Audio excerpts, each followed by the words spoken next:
Karibu katika episode ya pili ya likapi yetu. Kama bado hujatazama sehemu ya kwanza, basi hakikisha unagusa hicho pop up kinachotokeza juu kabisa upande wa kulia wa screen wako ili tuweze kwenda pamoja, na kama bado hujagusa alama ya kusubscribe fanya hivyo ili tuweze kwenda sawa. Mwamba Sang-yang akiwa katika kituo cha polisi aliweza kushuhudia mtu mmoja ambaye alikuwa akimtelekeza mbwa wake katika kituo hicho cha polisi, na ghafla yule mtu akawa amewasha gari yake na kuondoka. Jamaa kwa kuona kwamba mtu huyu hakuwa kabisa na mapenzi na huyu mbwa wake, basi moja kwa moja akaamua kumfukuzia. Alipofika mbele akamzuia jamaa, kisha akapiga risasi katika matairi yake, na mara ghafla ikajitokeza minyororo ambayo ikaizuia gari hii kuweza kusonga mbele kwa hatua yoyote ile. Kisha akapanda juu ya gari na kuweza kumpiga mwamba risasi ya upendo. Jamaa ghafla bin Vu akajikuta kuwa anampenda sana yule mbwa, na baadaye tunaonyeshwa kwamba mwamba ikawa ndio furaha yake ya kuweza kuona watu wanapendana na pia watu wanapenda viumbe hai. Kesho yake mapema na alfajiri, Mwamba Sang-yang alikuwa ameambatana na malaika wenzake, na kisha akatimba katika nyumba fulani ya mtajiri fulani ambaye akawapatia misosi bure kabisa. Basi wao wanakujaga hapa na kula sana tu. Mwamba anawajali sana hawa malaika, na nyumba yake anaita nyumba ya upendo, na katika nyumba hiyo anawalisha sana hawa malaika pindi wanapokuwa wamekuja. Basi huwa ni furaha yake kubwa, kwa sababu babake kabla ya kuweza kufariki alisemaga kwamba utajiri na mali zote nilizonazo zimesababishwa na hawa malaika. Mwanzoni Mwamba alimkubalia baba yake ili kumfariji tu apumzike kwa amani, lakini ukweli ni kwamba hakuwa akiwasamini kabisa hao malaika. Siku moja Mwamba aliweza kumpiga na risasi ya upendo, na ndipo jamaa akagundua kwamba anatakiwa kuwapenda malaika kadri yawezavyo, kwani alizidi kufanikiwa kila alipokuwa akiwapenda. Na siku ya leo Mwamba Sang-yang kabla ya kuweza kuondoka hapa alikuwa ameambiwa kwamba kuna maeneo muhimu sana ya kuweza kutembelea na kutakuwa na maadhimisho ya miaka kadhaa katika maeneo hayo. Basi jamaa akawa amepewa tiketi ya kwenda kuhudhuria katika maeneo hayo. Lakini upande wa pili pia bidada Joan naye alikuwa akikabidhiwa tiketi na kuambiwa kwamba kwa sababu na matatizo ya kutokupenda kabisa watu, basi ukielekea katika maeneo haya inaaminika kwamba utakapokuwa unakisema kitu chochote kile basi Mungu anakijibu. Mwamba Sang-yang kesho yake akatimba katika maeneo hayo, akawa anitazama zile picha ambazo huwa mtu inaaminika ukisimama mbele yake na ukitamka jambo basi huwa inatokea tu. Kuna mtoto mmoja naye alikuwa akitazama hizi picha, akawa anamuuliza huyu jamaa na kumwambia kwamba eti nasikia kwamba ukitamka jambo lolote mbele ya hizi picha huwa linatokea, si ndio? Lakini jamaa akasema mimi sijui mambo hayo bana. Ila ikasikika sauti ikisema kwamba inawezekana kweli kawa ni kweli, lakini mimi kwangu sidhani kama inaweza ikawa ni kweli. Mwamba alipogeuza sura yake kumtazama huyu mtu alikuwa amejibu, akashangaa kuona kwamba ni yule bidada Joan ambaye alikutana naye siku ya jana akiwa amelewa sana. Na bidada kumtazama jamaa anagundua kwamba ndio huyu jamaa alikuwa amenipeleka kituo cha polisi siku ya jana. Oh, kumbe. Bidada akamtukana Mwamba kwa kumwambia kwamba sikutegemea kama ungekuwa mwanaume mpumbavu unanipeleka kituo cha polisi badala ya kunipeleka hotelini. Yaani sikutegemea kama mimi ningeweza kulala katika benchi mpaka pangekucha. Sang-yang akasema kwamba nilikuwa na hofu sana kupeleka katika maeneo ya hotelini kwa sababu hofu yangu ilikuwa unaweza ukawa umeamka na ukawaza kwamba wewe labda kuna mtu amekuingilia kimwili au kukubaka. Ndio hofu yangu ilikuwa hiyo. Bidada akayasikia yale majibu ya Mwamba, lakini kimoyomoyo akajisemea kwamba kama ungenitamani tu au kufikiria kunipenda basi ungekufa wakati huo huo. Lakini sawa, hivi jina lako unaitwa nani? Lakini Mwamba akawa amekaa kimya. Bidada akajitambulisha kwamba yeye anafahamika kama Joan, lakini Mwamba hakujibu kabisa. Bidada alipogundua kwamba Mwamba hakujibu kabisa, basi akampatia jina la utani akimuita kwamba Superman, kwa sababu aliweza kumkomboa kutokea katika baa ile ambayo ilikuwa na walevi kibao. Lakini bidada akamwambia Mwamba kwamba usiofu bana, kama utakuwa umenimaindi sio poa, lakini haina shida yoyote bana, najua wakati mwingine tutakwenda kukutana. Lakini Mwamba akasema kuwa sitaki kukutana na mtu yoyote especially kwa jinsia ya kike. Poa basi, sio ambacho kimenileta. Bidada akaitazama ile sanamu, ilikuwa ni malaika ambaye anadili na masuala ya upendo. Yaani wao wanaaminigi kwamba kuna malaika wa masuala ya upendo. Ikabidi kwa kusema kwamba hivi huyu malaika yuko mbali kiasi gani, kitu ambacho kinasababisha mpaka mimi nashindwa kuingia katika mahusiano kila siku.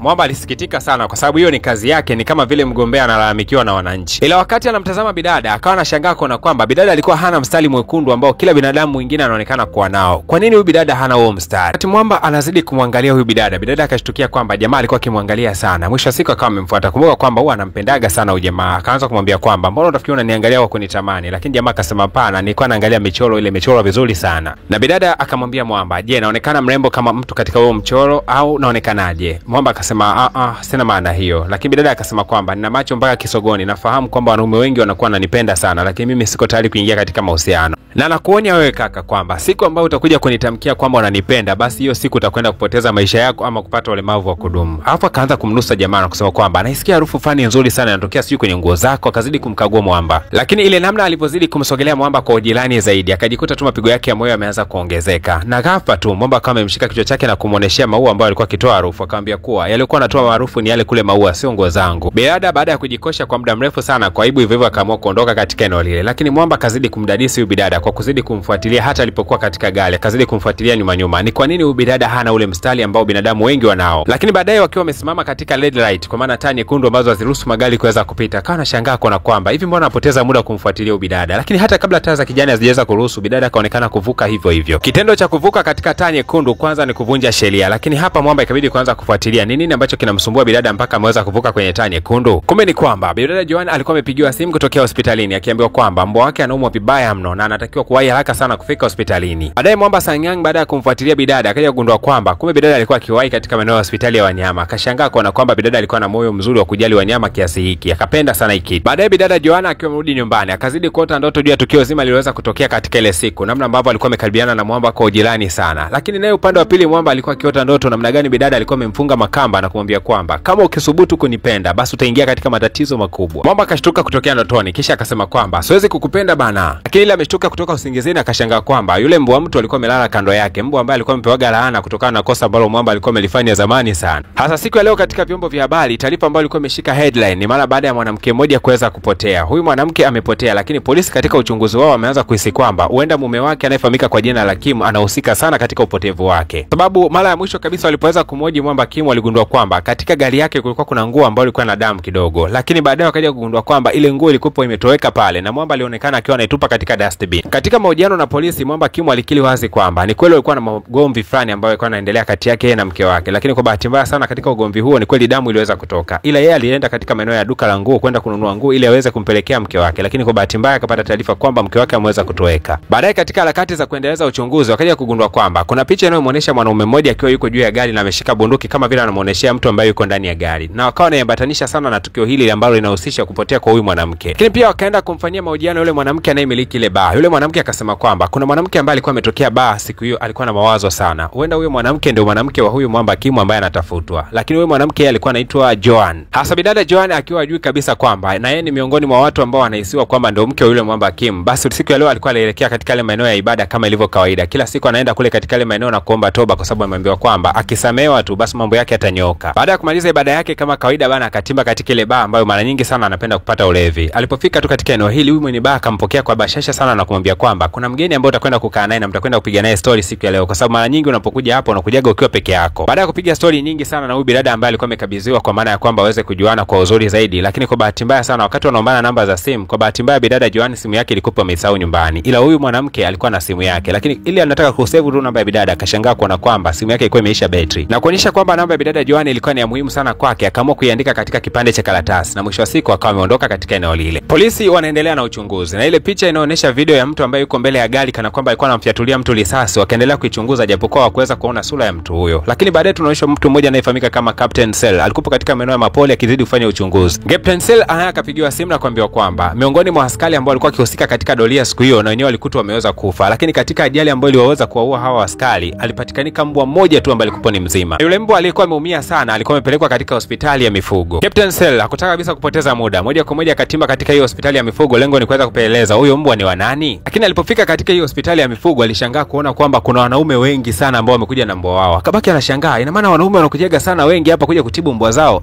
Ise wanaume ni wakalimu sana. Captain Cell akiwa aamini kabisa kwamba hiyo hospitali ni ya vidume watupu, mwisho siku akawa anataka kutoka nje kwa sababu haelewi kabisa mambo yanavyozidi kwenda. Ghafla tu akashangaa bidada mrembo sana akiwa anatokea katika chumba cha upasuaji. Tukuonyesha nini ambacho kiliendelea au mazungumzo gani yaliweza kufanyika, lakini tunaonyesha upande wa pili huku yule mbwa mtu akiwa anafurahi kweli kweli sababu siku ya leo ameweza kurudi katika umbile lake la kibinadamu. Kumbe huyu jamaa ana asili moja ngumu kweli kweli bana. Ni kwamba huyu jamaa ana girlfriend wake ambaye ni binadamu. Kwa anashindwaga kukutana naye kwa sababu mara nyingi sana huwa anabadilikaga kuwa mbwa. Na anapopata hisia nyingi anabadilika na kuwa mbwa. Siku ya leo alipoweza kubadilika kuwa binadamu moja kwa moja akatimba kwa girlfriend wake na kaanza kupiga naye story. Wakati tu anataka kukisi ghafla tu akabadilika na kuwa mbwa. Hii kitu ilimhuzunisha sana. Mbwa akawa anatia huruma kweli kweli, kumbe ni mtu bana. Huyu Mwamba Young Chill kila anaposhindwa kumkisi demu wake yoyote yule aliyenaye, basi anajikutaga anakumbuka sana siku ambayo Mwamba alifanya kosa naye akapewa adhabu ya kuwa mbwa. Yaani ana mind sana hiyo siku, akikumbuka tu anajikuta mpaka anapata hasira. Sasa siku ya leo hawa malaika walikuwa wameketi pamoja na wanapiga story hapa sebleni. Ghafla tu Mwamba akashangaa kuona kwamba mbona Mwamba ni kama ana huzuni sana. Ikabidi kuweza kumchukua jamaa ili ampeleke katika hospitali ya wanyama kwa sababu jamaa anaonekana ni mwenye mudi mbaya sana. Mwamba Sanyang akiwa amemshikilia huyo mbwa moja kwa moja akampeleka katika hospitali ya wanyama. Sasa ile imefika katika hospitali hii ya wanyama akashangaa kuona kwamba kuna wanaume wengi sana. Akaanza kushangaa hii hospitalini ina maana wanaume tu ndio wanaofuga mbwa katika hiyo hospitali. Wakati anazidi kushangaa akiwa hajui kabisa ni nani ambaye anahudumia ndani ya hiyo hospitali, akashangaa kwamba bidada ndio alikuwa anatoka kwa maana bidada Joanna. Hii kitu limbaki inamshangaza. Sasa bidada kumuona tu Mwamba akajikuta ametabasamu sana kwa sababu anampendaga sana ujamaa. Lakini Mwamba Sanyang wakati anageuza macho yake alishangaa kuona kwamba Captain Cell alikuwa katika maeneo haya. Na sio kwamba alikuwa amemtambua kwamba ni afisa wa polisi, lakini akawa anamkumbuka huyu miaka 500 iliweza kupita nyuma, anakumbuka kwamba huyu mtu alikuwaga katika ufalme. Na si tu kwamba Captain Cell alikuwaga katika ufalme, bali pia alikuwa ndo mfalme wa ule ufalme ambao Mwamba alikuwa anatokea. Lakini Captain Cell ilipofika zamu yake ya kuweza kuonana na daktari, yeye alisema kwamba amekuja lengo ni kununua mbwa yote yule ambaye amekosa makazi. Lakini bidada akataka kumjaribisha Mwamba, kutaka kujua je ana uwezo wa kulea mbwa au hapana. Hasa Mwamba akaanza kuulizwa maswali na bidada na akasema kwamba nitakuuliza maswali mengi kidogo, ukiweza kunijibu maswali hayo yote basi nitakuruhusu wewe kuweza kumlisi mbwa yote yule na kuanza kuishi naye. Basi bidada akazidi kumuuliza Mwamba. Hasa huyu malaika Sangyang akiwa nje kabisa hapa ya hospitali alikuwa akiwatazama katika kioo, anashangaa bidada namna ambavyo alikuwa anatabasamu pindi anapoongea na huyu Captain Cell. Kajikuta tu anapata hasira na kuanza kusema kwamba hivi huyu bidada ananichukuliaje mimi? Si alisema kwamba hawezi kumpenda mtu yeyote yule. Sasa mbona anacheka cheka na huyo mkaka? Ina maana huyu anapendaga watu pia. Kujua nini ambacho kitakwenda kujili basi ni kusikubaki na mimi mpaka katika episode ya 3. Nikukumbushe tu kwamba gusa alama ya kusubscribe kama bado hujafanya hivyo, lakini pia unaweza kugusa alama ya kulike tuweze kufikisha like 100 tuweze kuendelea na tamthilia yetu. Kumbuka kwamba tunafika finali siku ya leo.